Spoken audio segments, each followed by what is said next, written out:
A little.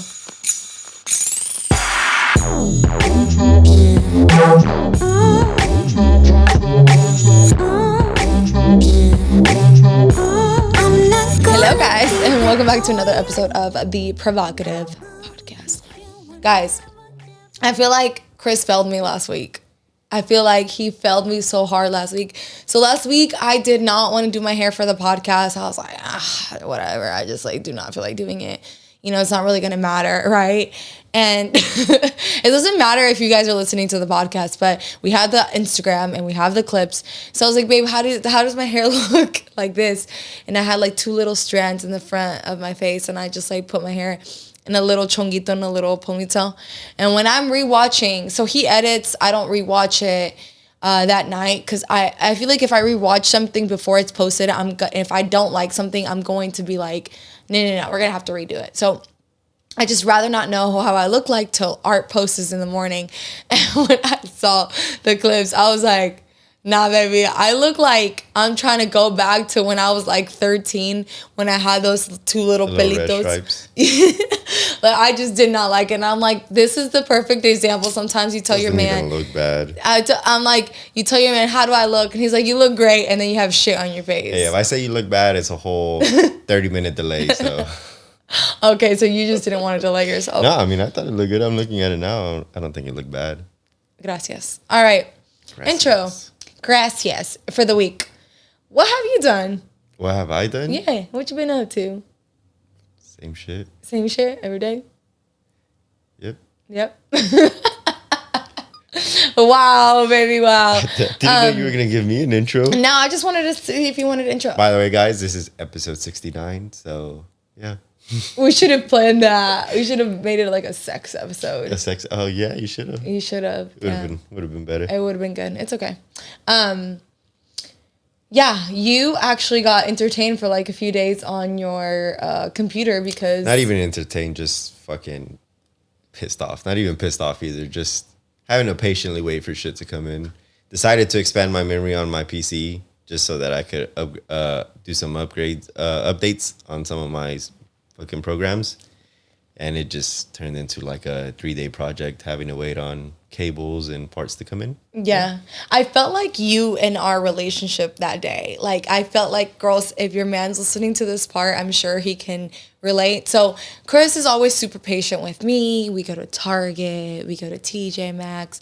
If I'm doing something and I'm busy, he's super patient. And I feel this time he was so involved in his computer. He had all the pieces laid out, and I could tell he was super stressed. And then he was like, I ordered this part, but I really need it to get here today. And Amazon's not going to deliver till tomorrow. The only place that has it is Micro Center, but it's 30 minutes into the city. Can you drive there? And I'm like, no. While I was at the gym. Yeah, he's like, can you drive there while I'm at the gym? And I'm like, no, but I will go there with you. We can go before the gym. So we went. They didn't have it. It showed it in stock, and then they couldn't freaking find it. So. They didn't have it. And I was just in the car, and I was like, he got off real quick, and he came back real fast. And I was like, did you grab it? And he was like, no, they didn't have it. I don't want to talk about it. I'm like, okay, we just drove 30 minutes for nothing. Now we got to drive 30 minutes back to the gym. But I felt like him, and I was like, I can't say anything. I can't bitch at him because things like this happen to me all the time, and he's super patient about it. I feel like my computer is needed every single day, so I just wanted to make sure it got done. Yeah. So that was one of those instances where I needed instant gratification instead of just patiently waiting. Yeah. Mm-hmm. Well, you got to game yesterday, so. Yeah. Do you suck when you take a few days off? Yeah. Okay, and everything feels weird. Yeah, I'm sure. It's kind of like the gym when you're like, oh. Yeah. My eyes are all slow. I can't react. Also, guys, I got a Stanley Cup. I feel like such a cool girl. You got the wrong one, though. I got the bigger one, all right, though. So this, guys, if you're watching through YouTube, this is the 40-ounce fucking behemoth of a cup. I was going to get the 30 ounce. It does not fit. Well, it fits in cup holders, but it's so top heavy that it fucking falls out at every turn. But it's nice, guys. I got so get the 30 ounce. Yeah, but I like it. I like having it. It keeps my drink cold, and I just feel like a cool girl now, and I drink my water a lot more, even though I was drinking my water before. But yeah, I feel like a basic bitch. Yeah, I guess this is a basic bitch thing right now in the summer instead of the pumpkin spice latte. All right. Any other update? I'm trying to think about like personal updates. Not really. I haven't really read too much of my books. We had a busy weekend. We went to dinner at CL here in Houston on Saturday. It was nice. It's like a new upcoming, like, I guess, clubby restaurant. It's restaurant / lounge. Yeah. That's how they market it. Yeah, it was okay. It was just really loud. I don't think it was even okay, to be honest. You don't think so? No. I like the vibe in there. The music was good. The vibe was good. It's just like... The music was too loud. The music was good, but it was too loud. Like, it was club loud. And we went there to celebrate one of our friends. Yeah. And we couldn't even have a conversation, which sucked because we were there, celebrate him, catch up. And I didn't have a single conversation at all. We were really disappointed at the end because we were like, fuck. And then, to be honest, the entertainment. So it's like, I don't know how many of you guys have been to like Cancun or Tulum.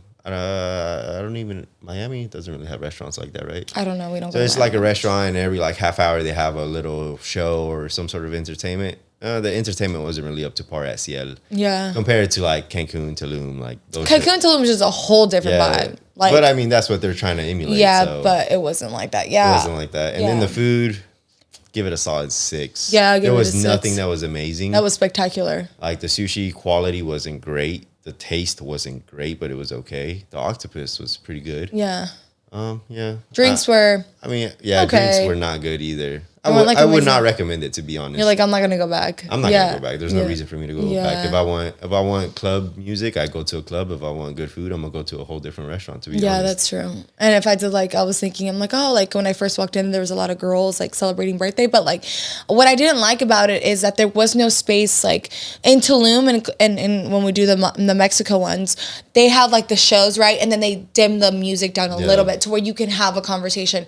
I feel like here, there was, like, no dimming of music. So like you couldn't hear the person next, like you could hear the person right next to you, but you couldn't hear everyone else. And like I like to go to places where like the music's nice and everything, but we can have a conversation if that's what I'm looking for. If I'm looking for, like you said, like a club, then like obviously we're gonna go to a club. But yeah, and to be honest, it was just like a show out location. Like it was if you got money, that's where you're at, just so that you could show off how many bottles you could pop and it was put funny. Up signs for calling out another table and just bullshit. So yeah, it was funny. There was like you could just tell. Also, the age group here was like. I told Chris, I'm like, plus. Yeah, I was like, there's a lot of old people here. He's like, what the fuck you're talking about? We're old. And I'm like, shit. Like it's so gonna hit me. I was like, damn, we are old. But it was like, yeah, mid 30s and up. Like there was like no 20-year-old, like young 20s. I am 20 still. Okay, I got 2 more years till I'm 30, or a year, almost like a year and a month, basically. A year, 2 months left.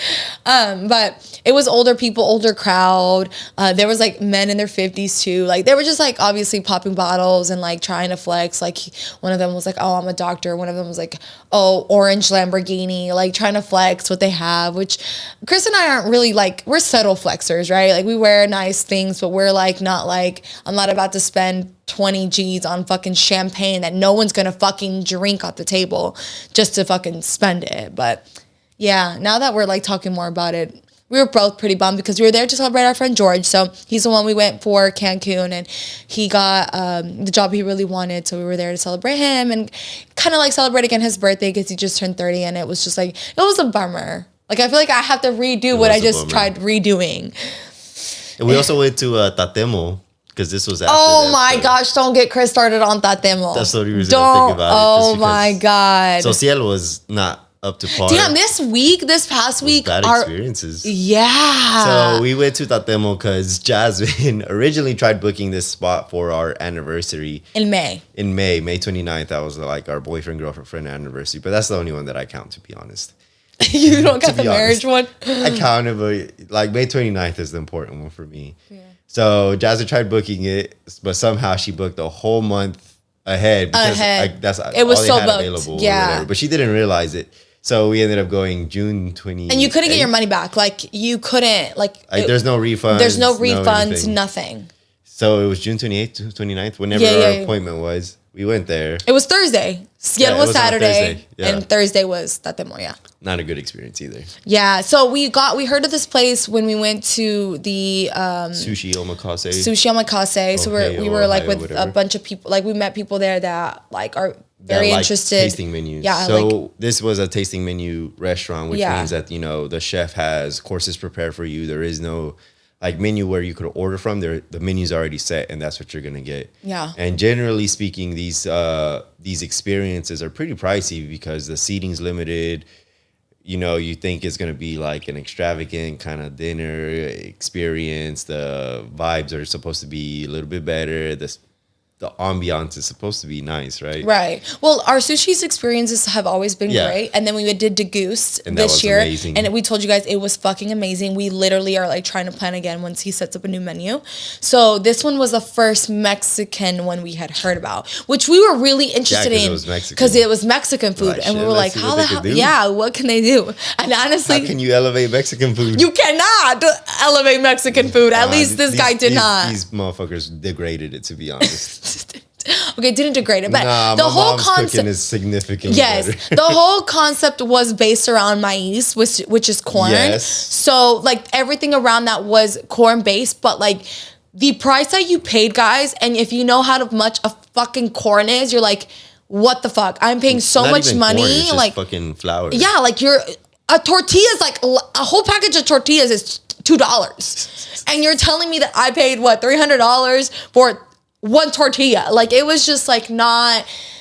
So there was no proteins. No proteins too. The plating fucking sucked. Yeah. The location was not the best. Like the location itself was not the best, and the way it was decorated, and the whole ambiance inside the place was not great.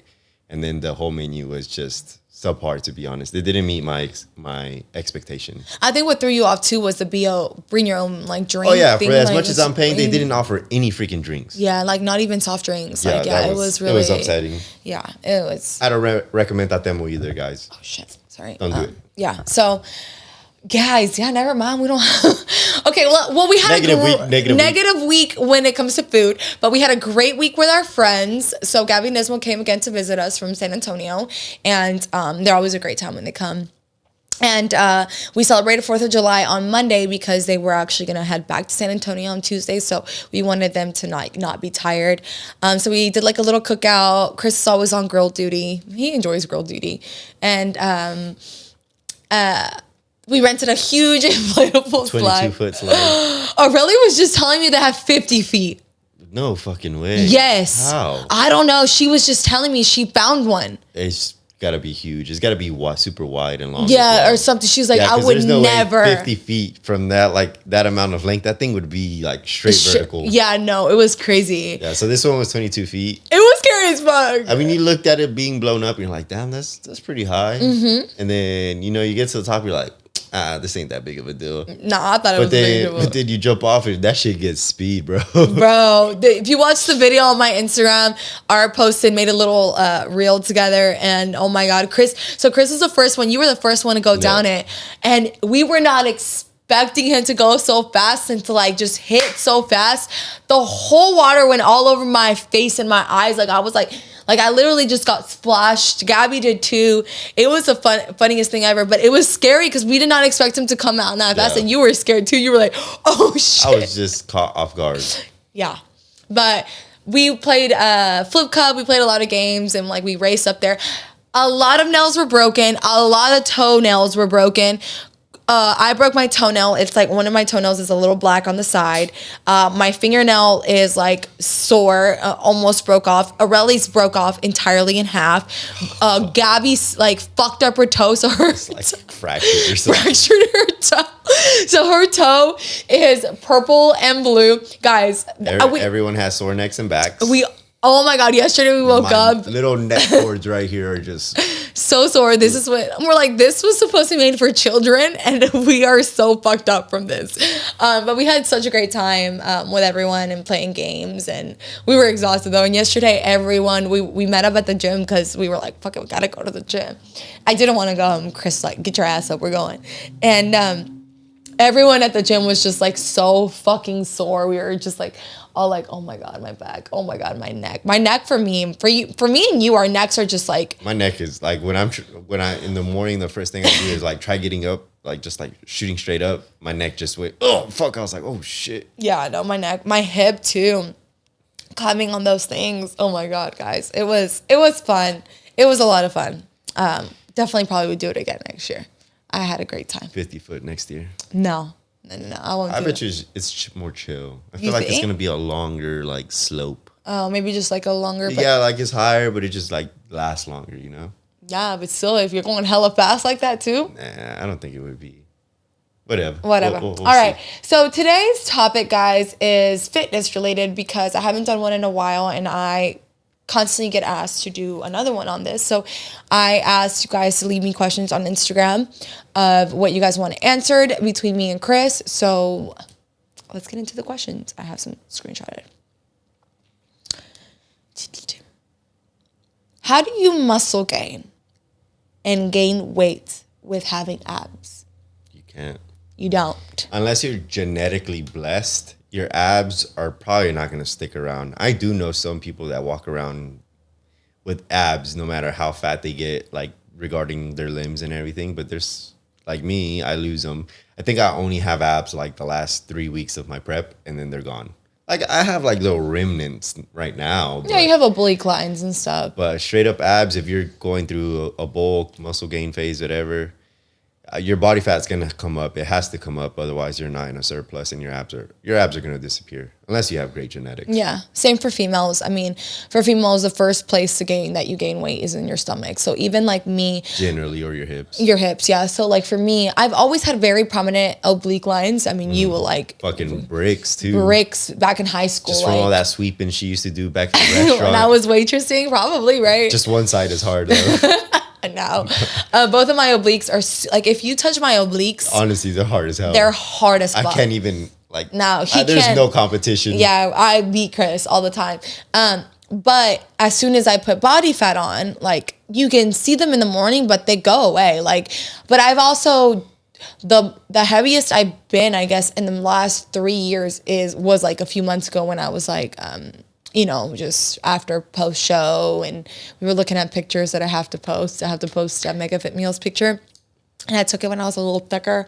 And Chris was like, babe, you're not going to want to post it. I'm like, what? Let me see it. And I looked at it yesterday, and I'm like, it's not that bad. But I'm like, damn, my thick thighs. They got thick arms. I was like, shit. And you can see, like, my waist is still, like, smaller than my hips and stuff. But, like, I'm not as tight right now and, like, as ripped up from my stomach as I was then. So your question is, you have to be genetically blessed to be able to gain weight and have abs. Like, it's just not going to happen for most people. How do I lose fear of feeling like I look stupid or judged in the gym and not having good form? I mean, to be honest, most people aren't even paying attention to you. Yeah. Like, I know that a lot of people walk in there thinking that all eyes are on them, but most people are too busy doing their own thing. They're not gonna care what you're doing. But if you're worried about your form, YouTube, whatever exercise you're about to do, YouTube how to do the form real quick. And there's a shit ton of videos. Or you can sign up to a program like the one that we have. Our online training comes with videos specific for each exercise, telling you how to do the form perfectly for each individual exercise. Yeah. So, I mean, there's a lot of different assets out there available for you to help you feel more confident about your form. But as far as you thinking that people are going to be looking, they're not. Yeah. I was going to say the same thing. I think if you're an attractive girl or an attractive guy, yes. Some of them, but they ain't going to be looking at your form. No, exactly. Like, I was going to say, that's probably the only time someone will, like, really notice you. Like, if an attractive guy walks into the gym, oh, he's attractive, I do my set. Or I'm sure if you see an attractive girl in the gym, you notice when she's walking in. But do you stare at her while she's exercising? Of course. Oh, no. Just when she walks in. Whatever. Okay, creep. No, I mean, I'm sure some guys will probably still, like, look at you while you're exercising or whatever. But most of the time, guys, everyone's focused on themselves. Like, I'm so focused on me dying in the gym at Athletic Empire in the fucking heat that I think everyone there is. Yeah, at this that point. I don't really focus on anyone else. I will occasionally every 10, 15, 20 minutes, we'll look up just to see how he's doing and if his asthma's flared up and if he's breathing okay. So I'll just look across the gym, make sure he's okay. I've been forgetting my retainer lately, man. My inhaler lately, yeah, bro. I know. I'm like, are you okay? I'll fucking die some of these. I need to get it right now. Yeah. And that's it. Like, I'm so focused on what I'm doing. Everyone's so focused on themselves. And like Chris said, like, yes, having a program, looking up the workouts beforehand, I think is great. And also as girls too, like, do not be scared to ask another female for help if you need it in the gym, or even a guy if you want to ask a guy. But like, everyone that I know in the gym, I think now is at a place where they're like super helpful. And even sometimes like, I will go up to girls if they're leg pressing and then I can tell they're fairly new and like their knees are caving in. I'll go up to them and I'll be like, hey, like, do you mind if I give you some advice on how to use this machine? And I'll tell them, it's because I see that your knees are going in a little bit and I don't want you to like end up getting injured. And most of the time, like 99% of the time, they're going to be like, oh my gosh, yes, help me out. And I've had girls come up to me like, hey, like, how do you use this machine? Like, can you like kind of help me? And of course, like, I love when people like want my help. I'm more than happy to help them. And I think most girls out there will help you. So do not be afraid. And like I said, even if you start out like in a little corner, when I first started working out at a gym, especially like at Gold's Gym, I was never by the dumbbell rack. I was always like in like the cardio area, and I stayed there for a few months until I got comfortable and confident enough to go to other places. And that's okay. Everyone has a starting point, but I promise you, especially men, they're so focused on their own pump that they're not focused on you. So, all right, next. Getting rid of fat from my arm and my knees. Do you think running helps with unwanted fat? Fat on your knees? Mm-hmm. Fat on your knees? I've never heard of someone complain about fat on their knees. I'm thinking they're talking about like the upper above their knee, which is going to be your quad. Mm-hmm. But running will help, but not in the way that I think that she's asking. Okay. So there is no such thing as spot reduction, like fat loss. You can't do abs crunches and expect to only lose fat from your abs. So your body's going to proportionally lose body fat throughout its entirety. If you lose 1%, you're losing that 1% is going to be spread out through your whole body. It's not just 1% on arms and then that's that. So if I do bicep curls while I'm on a cut, my arms are not going to get leaner just because because I'm doing buys. Yeah. So running will help you get lean in the sense that you're going to be putting yourself in a deficit, which is in turn is going to lower your body fat in those areas along with the other areas. So yes, but also no. Yeah. So the reason I asked this is for this specifically because I knew you were going to answer the spot reduction. Wouldn't it be grand if we could fucking do bicep like abs and then be like and have no fat there? I wish, right? And like same with like. Sometimes this is why guys are like, or girls are like, I don't want to get bulky in my arms, because what ends up happening sometimes is that girls want toned arms. So they start lifting super heavy weights in their arms and they think that that's going to tone out their arms, but they're not like doing cardio or they're not in a deficit. So what ends up happening is they start building muscle in their arms and then the fat's still there. So your arms end up looking bulkier. And that's why a lot of females are like, I don't want to get bulky because if I train upper body, I'm going to get bulky. No, you're going to get bulky if you're still not worried about your diet and you're not in a deficit, because yes, you're going to add muscle to the fat that you already have. So in turn, you are going to look bigger. So I would say, yes, continue to work out these areas. Like if you have trouble with your arms, you want to tone your arms. But overall, what for fat loss is cardio, being in a deficit, right? So worrying about your diet and then obviously cardio. And for me, I love running. I personally think running will help you lose the weight the fastest. I think it hits everything. I think your heart rate gets up high. Like I know you shouldn't start off with like running 30 minutes every fucking day if you haven't, ever ran or done anything. But for me personally, as soon as I start running and taking my shit serious, I can tighten up like this. I just running versus cycling also, because it like allows me to elevate my heart rate as high as I need it to go. But anything that's high intensity will always help you lose weight faster. And running is just one of those things that like, it uses your whole body. So, and you can't really like, when you're running, you're running, right? You can't bullshit running. So I personally love running. I've been doing running for cardio recently, as you guys know, and I love it. I would say if you've tried other things and you're not losing weight, try running. That's always like, I always start my clients with either walking incline. See, some girls obviously can fucking lose weight walking incline, and then they kind of because it's an upgrade from what they were doing before. Right. And so then they plateau. Then I put them at Stairmaster because not everyone wants to run. And then if they're like, you know what, I don't really enjoy the Stairmaster. Okay, girlfriend, let's get to running. And that's when they start dropping weight a lot faster. So just doing any kind of cardio will help with fat reduction. How much value do you put into the number you see on the scale? Guy versus girl answer. How much value do I put right now? Because I am trying to actually bulk. Like, I have an actual goal. The number on the scale is kind of important for me. So I give it a decent amount of value, but I also know that my body's recomping. So what I see in the mirror doesn't always go hand in hand with what's on the scale. But generally speaking, I really don't even care about the scale. You don't, yeah. I hardly ever weigh myself unless I'm like, yo, I haven't been eating in a minute. Let's see what I weigh. And then I'm only like 2 pounds lighter. Yeah. Well, you do care. You do worry about the scale in the sense of like not gaining weight. Your worries is always like, make sure you don't lose too much weight. Yeah. So you do care about the scale in that sense, because sometimes we'll be like, babe, the thing with Chris too, and I don't know if you say this about me too sometimes, that you notice when I lose weight. He can like not eat right for like a week because of, and when I mean like not eat right, it's like we're so busy, we're traveling, he's not eating enough. And I'll be like, bro, you're too fucking lean. Like, and then he'll weigh himself and yeah, you've lost like 5 pounds. I'm like, eat like 3 bagels tomorrow. Like, I'm like the one that has like, you need to eat, because he just loses weight so fast. But for you, I think you just want to make sure you're not losing too much weight. But I'm also in a point in my life where it's so routine. Yeah. Well, like my schedule is so routine, but that what I eat is so consistent that my weight doesn't fluctuate. Yeah. So I know that my weight is always it's floating around the same all the time. If I weren't so consistent, I could see how the scale would fuck me up a little bit more.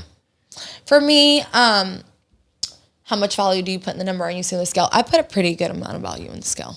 I do. I do not weigh myself daily. Fuck that shit. When I was doing that for prep, it like messed me up mentally. I hadn't weighed myself daily for like 2 years. Like, I only weigh myself daily when I prep.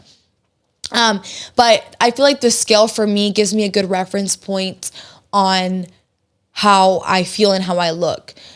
For the most part, when I'm at a certain weight, I'm happy. And my thing is like, I'm not trying to be at 120, right? Like, I'm not trying to be at my weight that I was in high school, because now I have so much more muscle. My body composition is completely different. Even now with the prep that I did compared to before prep, I know I've gained some muscle. So I'm not trying to get back to 125. Like, I know it's going to be harder for me to get that, but I also know what weight I'm at, like what each weight looks on my body. So like for me, for instance, 130 is the goal that I'm reaching right now, because I know that 130 means my abs are tighter, my arms are like slimmer. I like the way that I look in the mirror. Like, I feel like everything kind of like is a flow. So right now I'm only like 2 pounds. I weighed myself actually this morning. I'm 2 pounds away from 130. So not bad. But I do put importance on it because it does help me see like, okay, this is what I like to normally be around at. If you are obviously losing weight, it is important to like, scale is one way, right? To keep in track of what you're doing, but it's not the only way, right? Because we recomp. If you're new to training, you're adding muscle, you're eating more protein. So your weight is going to look different. It's not about just decreasing the weight. It's about, okay, how is my body looking at this number now, right? Because sometimes you may have a goal in mind. Like, you're like, I want to start working out and I want to get to 120 and you weigh 130. Well, your body recomps and then you'll be at 126 and you're like, I actually really like my body right now. Why? Because you've lost fat, but you've added muscle. So maybe the goal of getting to 120 isn't what you want anymore. So that's also really important. But I would say don't make the weights be the only factor. See how you feel, see how your clothes fit. I always do that too. Like, sometimes I don't weigh myself for 2-3 weeks, but I can notice that like, oh shit, my pants are fitting me bigger or whatever. And as long as I'm like in the realm of like, okay, my clothes fit the way that they're supposed to fit, then I'm happy. how do you still keep glute muscle while running? And I guess I can answer this one. I think you would say that I've lost some while I've been running. You've lost some, but I think it's also partly your fault. You haven't been eating to keep. Yeah. I haven't been eating to keep too much. I've been eating more than I ever have. Have you? Yes. You're tracking protein? No. Okay. Chris Gillette, like he'll call me out on my shit. This last week I was supposed to get back on it, and we really didn't get back on it. It was just enough. It was a shitty week. How do you keep glute muscle while running? Protein. Protein is going to be number one, right? Like you need to make sure you're eating enough protein to keep the muscle you have. Glute training, I was still trying to train twice a week when I was running. It was hard. It was really hard. Your body's going to get rid of what you're not using. Exactly. So use your glutes, train them heavy. Yeah. While you're running, your run is also going to be using some of your glutes, but that's going to be more endurance type muscles. So you do want to be hitting heavy workouts at the gym, but you have to be eating to keep. Yeah. So if you're deficiting, they're going to slowly shrink. They're going to shrink. So how do you keep muscle while running? Eat and work out the muscle you want to keep, because running will, especially if you're running like to train for like a half, you're running a lot of miles. Like Chris said, your body's going to use whatever the fuck it's not using. So if you're working out, that's what I meant to say. It's going to lose what you're not using. So, and that's just because your body is trying to become more efficient at running, which means becoming lighter, getting rid of extra muscle that isn't being used. And yeah. Okay. You answered it great. How many rest days do you take, and would you recommend a cheat day? Cheat days are going to be dependent on the person, their metabolism, how far along they are in their journey, as far as, like weight gain, weight loss, because cheat meals are generally used, to respike your metabolism, to refill your glycogen storage and all that. Most people cannot afford a weekly cheat meal they said cheat day. Yeah. Yeah. Most people, even professionals, can't do cheat days. They do cheat meals. So no, I do not recommend cheat days. No. Unless you're just like freaking genetically blessed and 100%. No, I generally, no cheat days. No cheat days. Yeah. What was the first part of the question? Rest days, but let me get into the cheat days real quick. No. No fucking, okay, so listen. One thing you have to think. There is no one that works hard enough to deserve a cheat day. I remember seeing a video of like the 10,000 calorie challenge and how long that would take to burn off. I don't think people realize how many calories they actually eat on a cheat day if they make the effort to have a decent cheat day. Yeah. And there is no way you could fucking burn that off even in a week. Yeah. Okay. So what I was going to say. Okay. We don't do cheat days in our home because it's not about, we don't look at it as cheat days. Chris and I, we have a lifestyle. We have a healthy lifestyle. 80% of our lifestyle, our nutrition is healthy. We eat chicken, we eat rice, we eat egg whites. We do the same shit every day. And we love to do the same shit every day. If we go out to eat, yeah, once a month we'll probably do like, I don't even know, we do chicken and waffles once a month, but like, we haven't done that in a minute. Yeah, but like if we go eat breakfast, typically I'm always like first watch. Why? Because I can do egg whites. I'll do toast. I fucking love their toast. I have toast here at home, but like I still do what I normally would do at home because that's what I crave. That's what my body craves. We'll do a pancake here and there. And we share it. But we typically it's our lifestyle. And I don't want you guys to be like, oh, like they're so full of shit. Like they don't crave things. No, we do. We'll have a burger here and there. We'll have bubble tea. We'll have our snacks, but it's very rare. And it's like just that one item for the day. And then that's it. The issue is that you can get to this level when you're at the place you want to be at. Like Chris said, he's happy where he's at. His weight doesn't fluctuate because he keeps the same routine. Same. I don't jump up 5 to 6 pounds in a week. Like, and obviously I don't drop 5-6 pounds in a week. I gain a pound, I'll lose a pound, I gain a pound. If I'm trying to cut, obviously I'll cut. But my average day to day, I don't jump up. Even on our trips, I don't jump up 5-6 pounds because my lifestyle is so routine, like, and I enjoy the foods that I eat. And I'm at a place now. What were we going to say? But we also do macros. So if there is something that we want, Jasmine will generally try working it in. Yeah. And that just replaces some of her carbs. Yeah. So that, and like I'm just really aware of what I eat. But you have to have gone through the hard times to be at this position where we're at, because this comes from learning experience. Cheat days, a lot of people reference cheat days because they're trying to cut. You have to understand that if you are unhappy with your weight and you are trying to lose weight, you're gonna fucking suffer. Like, you're going to have to make sacrifices. You're gonna have to not be like eating junk food every week if you're trying to get the scale to go down. It is part of it. We did that a lot of our younger years to learn, okay, how do we balance our lifestyle? How do we get to a point where we enjoy what we eat, but we also get like, freedom to eat what we want?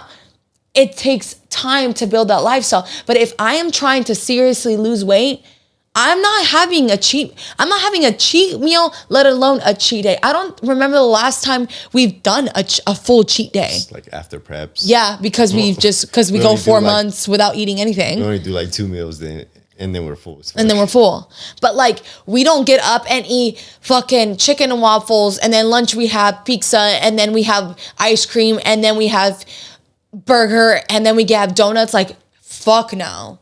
Like, you cannot do that and not expect to gain 10 pounds. And then it's going to take you, like you said, like 2 to 3 weeks. And honestly, it's annoying. Like, I've been there. I know Chris hasn't really been there, but I've been there where it's like, I worked so hard during the week and we would have cheat days back in the day. And then I remember I would have a whole medium pizza from Domino's and like 3 Krispy Kreme donuts and ice cream.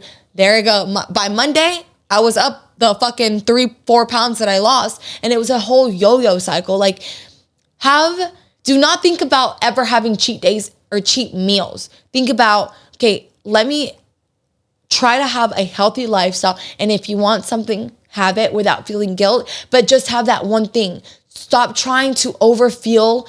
Like, I know that there's so much more that goes into eating and like eating disorders and things like that, and I know it's hard, like, we're not going to get into that, but like, stop trying to get full off unhealthy items and just have it when you really, really, truly want it. And I think having the mindset of cheat days and cheat meals is like a really fucked up mindset to have, because then you feel like, okay, like, you only get this one day to enjoy all this food, when in reality, the food's always there. If I want a donut, I have a donut, and then I don't want a donut for like months at a time. I had been wanting a donut on Friday. We got donuts on Saturday. I didn't even fucking eat my donut. And now we threw them out. I didn't eat my donuts. I got 2 donuts too. I didn't even touch my fucking donuts. And we had to throw them out. Like, I wanted it, and then that day, I wanted it on Friday, and we didn't go get donuts that day because we were busy. We got them on Saturday, and I didn't even want the donuts then. So like, if you want something, have it. But this whole mindset of cheat days, cheat meals just ends up fucking you in the long run. Also, okay, let's get into the rest days. How many rest days do you take? So rest days are also going to be dependent on each person and what you're trying to accomplish. So right now I am in a bulk. So I am trying to do the least possible to stimulate my muscle to grow. And you want to do the least possible. That way, the most amount of calories could be used for repairing and growing. So right now, I am only working out 5 times a week. So that means 2 of those days are just calories that I'm taking in for growth and repair. However, during a cut, sometimes it's 1 rest day, sometimes it's no rest days, depending on how far along we are and how much we need a deficit for the week. So in that instance, you're working out more and getting in more steps so that you're putting your body in a bigger deficit for the week, therefore getting towards your goal at a quicker rate. Yeah. Yep. That's his, right? I take, same. If you're on prep, right, everything changes depending on, like, if you're trying to lose weight and you need another day to burn those calories and, right, like 5-6 days a week, you're going to have to train. I right now, for my lifestyle purposes, for my life, for what I'm happy with, I give the gym 5 days. 5 days a week I go in, and 5 days a week I do cardio. That's it. Thursdays are my rest days. Sundays are my rest days. Fridays, sometimes it'll be like, I don't even go to the gym, but it'll be like a third active rest day. But it depends on how I'm feeling Like last week I was starting my period. So Friday I didn't even do much. I just walked around. It's understandable. I don't give myself grief. This week I'm going harder because I feel great. The period's gone. I feel good. I'll work out 5 days a week and I'll give cardio 5 days a week. Sometimes even on Thursdays, if I feel good, like last Thursday, I'll just do like 30 minutes of cardio and I'm happy with it. I don't feel tired. I listen to my body, but right now I find that 5 days a week of giving the gym and fitness my full effort is a really, really good balance for me. Find your balance. For females, it's a little bit different than men. We don't have as much testosterone. We're tired more, especially depending on where we're at in our cycle. So just listen to your body, but also like, don't be too easy on yourself and be like, oh, I'm just feeling like tired again today. No, like, you know when you're tired and you really, really need a rest day, and you know when you're being lazy. But it's different depending on their work. You know, everyone works differently. But 5 days a week, primarily for me. During prep, I was training 6 days a week, cardio 6 days a week. And I was fucking exhausted, but that's what it takes. So it just depends on what phase that you're in. But primarily, I think for the people that I talk to, 5 days a week is really, really good. We did 6 days a week for a while. And I was like, bro, I'm only going 5. So you can either join me or you can go on your own. And he joined me. Okay.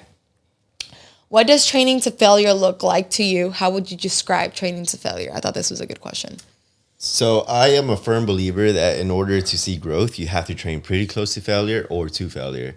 And that is something that I have implemented and maybe now for the last 2 or 3 years. 2 years. 2 years. And training to failure is definitely something that you have to mentally practice, because a lot of people aren't even capable of pushing themselves there by themselves. So it's hard. It really is hard, because failure or getting close to failure is a whole different feeling, because generally people quit once they start feeling the burn. Mm-hmm. And the burn is only the beginning of reaching failure. Yeah. Actually getting to the level where you're pushing and nothing is fucking moving is a whole different beast. And I think that is where growth happens. And a lot of people who I follow who are scholars and coaches also believe that. So they're training some of the top athletes in the world. So I'm implementing that into my training. And to be honest, I feel like I've seen a lot of growth. I've gotten stronger. I'm sore as fuck for most of the week, but I'm also injury free because I'm not putting so much volume into my muscle. I am putting a lot of weight into my joints, but it's only 3 working sets of most body parts. And I give myself a whole week of recovery. And then we do deload weeks every phase, which is generally for every 4 to 6 weeks, sometimes a little longer if the body's feeling good. But I mean, training to failure, highly advise it, but you have to know how to get there with proper technique. All right. My intake on this. I really, really like this one because I was like, okay. First off, I want to say kudos to my man, because as you guys know, if you're new to the podcast, I've been with this man for 13 years. Yes, 13 years? 13 years. And when he first started training, he has always, always kept up with what's new, what's working, what's proven to work. And your type of training has always been really good at that phase. It's always been, when you were listening to Ben Pulaski? Pukolski. I can't remember.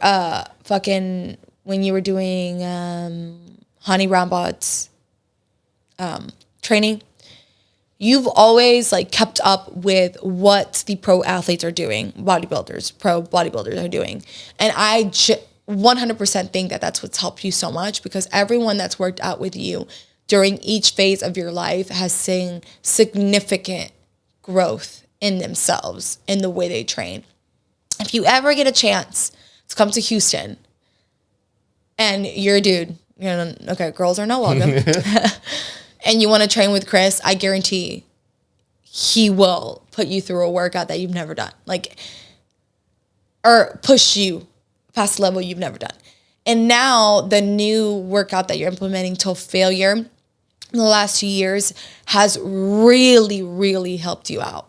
I think tremendously. Your body composition has helped so much. Not only yours, but the guys, everyone that okay, he has a little posse, right? All the friends, they work out together.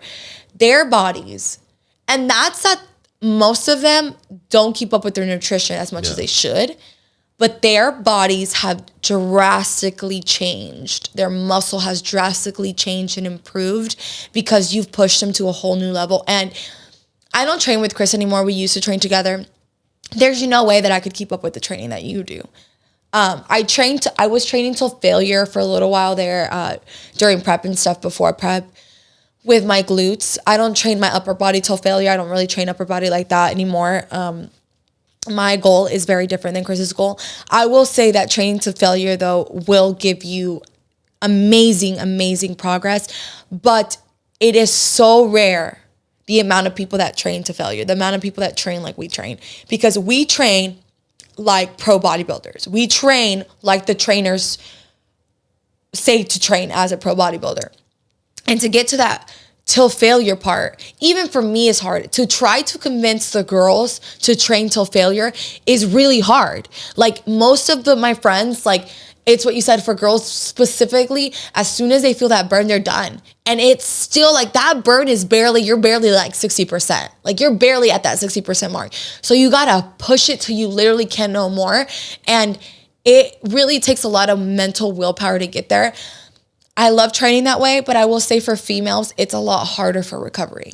When I was training that way, I was getting a lot of body aches. I was getting a lot of fevers, a lot of chills because my body doesn't have the testosterone that Chris's body has to be able to recover fast enough. And I also think it was because, like you said, you give yourself a whole week to train that body part. You're hitting legs every other day. Every other day. So I can't train to failure every other day. There's no way. I don't give myself enough recovery. If I changed it to maybe just training glutes once a week and training to failure, maybe. I've never done that, but I'm too scared to do that because I'm like, what if my glutes? Yeah, but then your split would be super fucked. Because what else am I going to train? What else are you going to train? Like, I'm not hitting shoulders to failure, upper body. I'm doing upper body circuits right now. For me, I really enjoy it. So it's really hard as a female. I will say if you are, and it's depending on your goal, right? My goal right now is not to look super muscular. I want to look very feminine and fit. That is the way that I want to look. So I train for that purpose. Now, if you are trying to really focus on growth and growing a muscle, I do recommend training to failure. Progressive overload, I always do that, but training to failure is a little bit different. And so it's training to failure with progressive overload. It's for each set, and each set is going to have a different rep range. Yes. So it's very complex, but it's a great workout strategy if you're trying to grow muscle. And obviously, Chris is taking clients if you want your man to grow his muscle. But I think training to failure, a girl asked this question, and that's why I really wanted you to answer it, because girls can. Girls can. Their split is just going to be very dependent on what it is that they're trying to bring up. Mm-hmm. And they probably are going to have to be okay with not doing the traditional female 3-day leg split. Yes, exactly. How can I lose weight without losing muscle? Jump on train. Jump off steroids. Jump on steroids. Yeah, so naturally there's almost like you're going to lose muscle. If you're in a deficit, you're going to lose muscle. Yeah, you could do your best to retain it by eating adequately and training properly, but you're going to lose some muscle. It's just part of it. Yeah, really much more to that. Okay. Will muscles grow if you work them while they are sore? I thought this was a good question. It depends on how sore you are. So if you're just like very minimally sore, yeah, you can still train the muscle and get even more tears in there. But if you're to the point where the muscle's inflamed, hurts to the touch, you can't even do a contraction without pain, don't train it. Let it recover because it's already too beat up. Probably give it like 3 to 4 days before you even train it. Yeah. This one's really good. How can Latinas stay fit while still eating Latino food? You can't. I mean, you can. You're just you can't. You're just gonna have to be. You're gonna have to replace some ingredients. Definitely replace the oil. The thing with Mexican cooking is everything's fried and cooked in heavy ass oil. and that's what gives it the flavor, to be honest. Yeah. Hey. So you're gonna have to compromise flavor a little bit, but there's still ways to do it. Yeah. Please record your mother if you guys haven't yet, asking her to fucking pour in that masola. When I first asked my mom and Chris's mom to cook with Pam spray, they were like, "What the fuck is this? What is this supposed to give me?" Like it's the funniest thing. I'm like, this is what I use. I actually got my mom to use it, so now she uses it. She'll replace some of her recipes with the oil, and my sisters are trying to eat healthy too. So like they'll cook with the oil and with the spray instead of oil, but for the most part, Mexican cooking is all aceite. Yeah, that's the biggest fault. And then the second biggest fault is how carb heavy it is. Yeah. And that's just from, just the culture, like the rice and the beans and the tortillas and because it was cheap to make back in the day. Cheaper than the proteins. So limit yourself on those. Make sure your serving size are being measured, and hold yourself accountable for what you're eating. Yeah, but like if you follow macros, like Chris said, that's what I'm saying. You can. Yeah, no, I know you can. You can still eat beans. You can eat Mexican beans, right? Beans are made with fucking water. As long as your mom's not putting aceite, you can still eat her rice with the consomme. As long as she's not putting a ton of aceite, you can still eat a lot of Mexican food. Just make sure your mom is like. If you're not cooking it, I say mom because I think most people are referring to, I still want to eat my mom's food, not as heavily with oil if it's something you're eating daily, but like once in a while eating your mom's home cook. Like we go to Georgia, we have a whole menu we want his mom to cook for us, and we eat it, no guilt, because we don't get it that often, but it's okay to have it here once in a while, but just make sure that if you are trying to incorporate Mexican food daily, you make healthier options. I make Mexican bowls every day, rice, chicken, or meat and light sour cream. I have my avocado, I have my lettuce, I have my salsas. Like that's my go-to almost every single day. And I love it. We make tacos at home with I make them when I'm watching my carbs, so low carb tortillas, and we make tinga tostadas. They have baked tostadas, guys, and tinga I make it at home. It's just chicken and chipotle, and I fry it. I don't put oil. I just fry it. And there's my protein with chipotle sauce, and it's good. It's Mexican. We'll put the baked tostada. We'll put light sour cream. Low-fat sour cream. Yeah, low-fat sour cream. I put lettuce, aguacate, Valentina. Shit, I'm hungry. That's what we're making tonight. We still cook a lot of Mexican food. We just make sure that it's macro friendly. And there's a lot of recipes that you guys can do. Look on YouTube or whatever. But you can still eat them as long as things aren't super heavily, fried. Tips on feeling stagnant in your workouts, looking to grow that booty. But I think I meant this one specifically on tips on feeling stagnant in your workouts. I don't feel like you ever really feel stagnant in your workouts. No, because so I think the most important thing about feeling stagnant is that you're going in with a plan or a program and knowing what you're trying to accomplish for the day. Even if you don't hit it, at least you went in with an intention, and therefore you don't feel stagnant. I think people feel stagnant when they have their set 10 to 12 reps on everything. Every exercise stays the same week for week or whatever it may be. And that's just repeating the same thing over and over. You're going to feel stagnant. I am pretty much doing the same 3 exercises for every muscle group, but my weight's changing. The reps is changing on a week to week basis. And then my accessory movements are always different. So having a plan, following the plan is going to keep you from. I agree. I was going to say, I feel stagnant more because Chris goes in there, obviously, because he, we just said, he trains to failure. He has his movements that he does, a plan for 6 weeks, and he does his deload week, and then he has a new plan for 6 weeks. I, on the other hand, because of the running, because of everything in my life, I haven't really stuck to a plan, so then I start to feel a little stagnant. Right now, what helps me when I start to feel stagnant is I change things up. So right now, I'm doing kind of HIIT workouts at the gym, and I'm putting my girlfriends through it, and they actually really like it. And I feel like it kind of it fuels a little fire underneath you. So I'll do for a week, I'll do more HIIT workouts, and then okay, I'm ready to hit it hard. Having this conversation right now, I'm all right, I'm about to fucking make a good plan for me these upcoming 4 weeks, 6 weeks, because I really miss training hard. Running has kind of interfered with me training super hard. Like I mentioned before, I'm not running as much anymore because we didn't have to push, but my original date for my race isn't until January. So I'm not trying to fucking go full force on my running right now in the summer.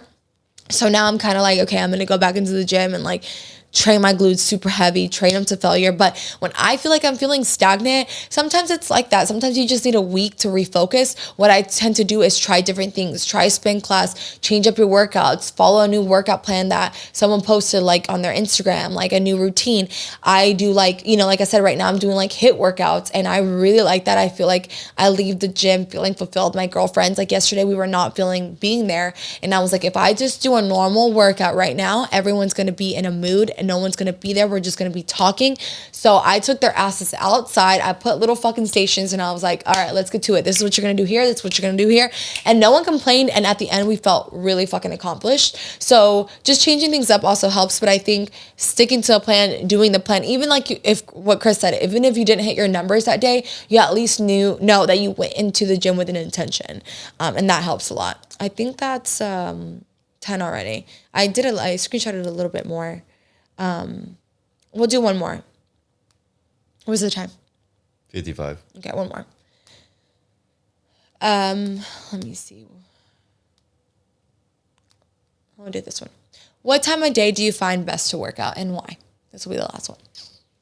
Whenever you feel that you have the most energy, your body feels warm, like that's gonna be different for everyone just based off of their schedule, like their daily schedule, what time they wake up, how many meals they get in, at what point in the day. For me personally, it's almost always been like from 3 to 5. Mm. That's like my prime time. Actually, now it's closer to 5 because at 3 I get pretty sleepy. We get pretty sleepy. Our nap time is at 3, guys. We take a quick little power nap right before the gym, just about every day. Yeah. No, not even every day. We haven't napped in a minute. We haven't napped in a minute. But I still get sleepy at that time. Yeah, I cannot go work out at 3. I get fucking sleepy on my eyes. I think this is why I put it, because everyone's so different, right? Like you'll see girls on Instagram that waking up at 6 a.m., making their breakfast and then going straight to the gym. I could not. That's not me. I don't think I've ever done that. I wake up in the morning and I'll do fasted cardio and then I'll come back home. But like an actual full workout, no, I don't train in the mornings. I've actually when I've trained at like noon, I've liked it because I have my breakfast at like around 9, 10. And then at 12, I feel okay to train. The reason I don't do that though is because I feel like if I go train at 12, it takes me like anywhere from an hour and a half to 2 hours to train, do everything. Come home, it would take me to get to the gym and everything, like a total of 3 hours. By the time I get home, it's already like 4:30. I know myself, I would be so tired that I wouldn't want to do anything the rest of the day. Ready to check out. Yeah, so I'm ready to check out. So for me, that's why I don't train at that time.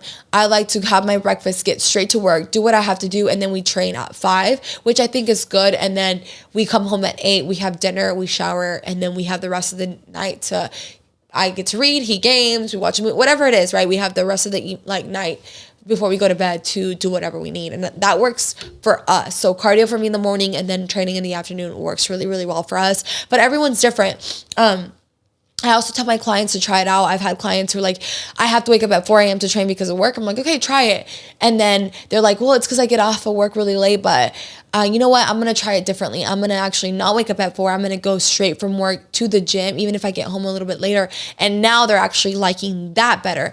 And vice versa. I've had clients who go after work and then they don't like it. So they try in the morning and they love morning. So everyone's different. I would say try it out and see what you like. See what your body likes more and what you feel more energized. Like if you're in there and you're like, I don't want to be here. Like I feel like that would be me if I had to go at 4 a.m. Then don't do it. Try to find a way in your routine to go and do it when you feel your best. So there's not a perfect answer for this. Everyone is different. Just find out what works for you and your schedule because everyone's busy. Everyone's different. So that's going to conclude our questions for the day.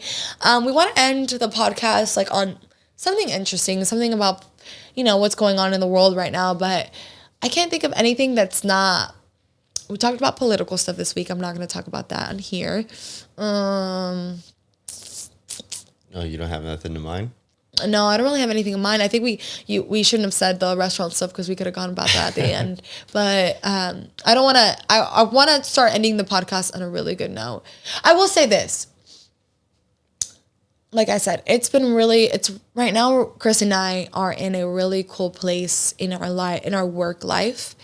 I'm still struggling a little bit with my anxiety and my depression. But it's not gonna be a sad episode. We're not talking about that. I'm just being honest. Some days are a lot better than others. But right now in our professional life and our business life, things are really cool because what we're working on is really fucking exciting. It gets me really, really excited. But not only because of us. We have friends who are stepping up this year a lot. And it's really, really cool to be around that.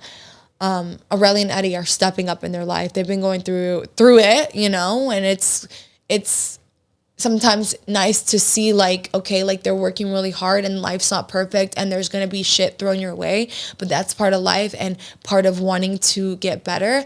Like we said, we just went to go celebrate George. He's been fucking busting his ass for years. What sucks is it's not his company, right? He works for a dealership. But George and Michael are friends. They bust their fucking butts daily. They work really, really hard. And they're finally getting in positions that is worth the ass busting, right? And so it's just really cool right now in the phase that we're at that everyone around us is leveling up to big things. You guys have nothing to say?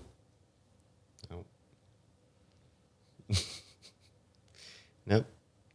Well, you're so wholesome sometimes.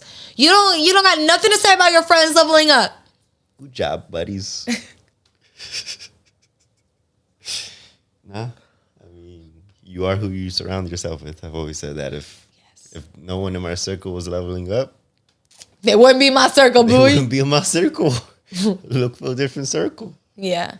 But I think it's cool that, we're in the position we're in and we're able to help friends level up and we get to rub off on them a little bit and help them along the way. Yeah. Yeah, I agree. It's really, really cool. So, guys, I'm so fucking ready. I'm so ready. I'm hoping that next week we could give you guys a little teaser. I was hoping it was going to be this week. And I think it could have been, but something happened with my email that somehow erased. No, I'm not ready. I'm not ready just yet. Well, not just, to announce something they could at least follow. Oh, okay, yes. Yeah. Yes. Yeah. Yeah. Oh my God, it makes me want to throw up. I'm so excited. Oh, God. It's going to be great, guys. We've been working really hard at it. I know. So I'm ready to just put it out there. If you're listening to this, okay, you guys are going to be the first ones to listen to this. Guys, what we're doing is fucking scary. It's scary as fuck to me. There's a lot of times where I wanted to throw up. Thankfully, Chris has been handling all the back end stuff with it. I'm on the front end with the marketing and, things like that. And it's terrifying. There are a lot of times that I don't think I'm ever doubtful that this isn't going to be great. I know that I'm just scared. It's scary because we're doing something new. We know it's going to take a lot of fucking work. And I also know that there's going to be mistakes made, but it's okay. But I'm really fucking excited. And I just want to share with you guys this fear because nothing great ever happens if you don't fucking get uncomfortable. And we are both getting uncomfortable. Nothing is ever guaranteed, right? This idea, we think it's fucking amazing. We think it's going to do really well. But, God forbid something bad happens. You never know, right? But if you do not put yourself in uncomfortable situations, if you don't take that leap of faith, you will not get to where you want to be, right? So it's scary. It's new to us on how to run this type of business, but we are so excited and I cannot wait because I know if you're listening, you support us, and I know if you're Latino, you're gonna go hard with this product. So even if you're not Latino, I know. Even if you're not Latino, you're gonna go hard with this product. But if you're Latino, you're gonna go extra hard with this product. All right, guys, that's it. That's all I'm gonna say. That's all I'm gonna say. All right, guys. I hope you guys enjoyed this episode. I know it's fitness related. I want to answer your questions. And also, before we end, I did start a Caliente Curves challenge. It's a 6-week, it's not even a challenge, it's a 6-week program, right? It's for you to do on your own. If you need to take a stop or a pause in it, you can.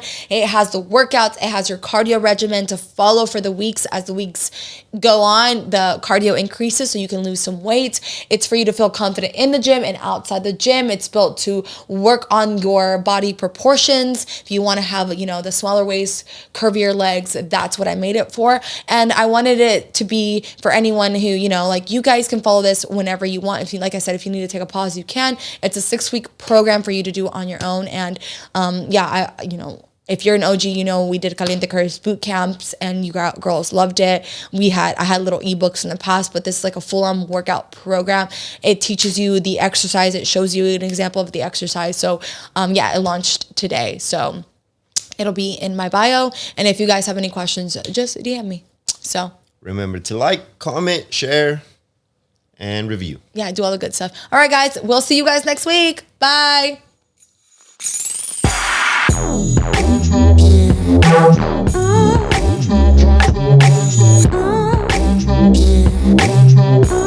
I'm not gonna be there for you,